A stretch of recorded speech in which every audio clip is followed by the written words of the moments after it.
సదాశివపేట పట్టణంలోని 23వ వార్డులో బీఆర్ఎస్ విస్తృత ప్రచారం నిర్వహించారు. తెలంగాణలో కాంగ్రెస్ ప్రభుత్వం అధికారంలోకి వచ్చిన తర్వాత పేద ప్రజలు అనేక ఇబ్బందులు పడుతున్నారని బీఆర్ఎస్ నాయకుడు ఎగమామిడి గణేష్ ఆరోపించారు. ఈ సందర్భంగా కాంగ్రెస్ బాకీ కార్డులు పంపిణీ చేస్తూ ప్రజల్లో చైతన్యం కల్పించేలా ప్రచారం చేపట్టారు. ఎన్నికల సమయంలో అమలు కాని 6 గ్యారంటీలతో ప్రజలను మభ్యపెట్టి అధికారంలోకి వచ్చారని అన్నారు.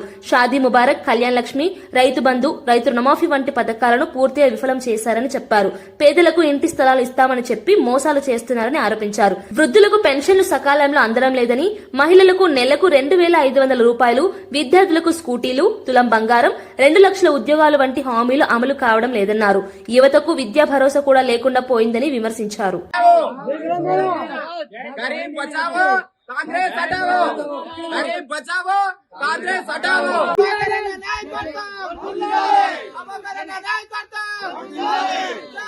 చెప్పిండు మనకు ఇంట్లో ఉన్న ఆడపిల్లలకు 2,500 ఇస్తా అన్నాడు.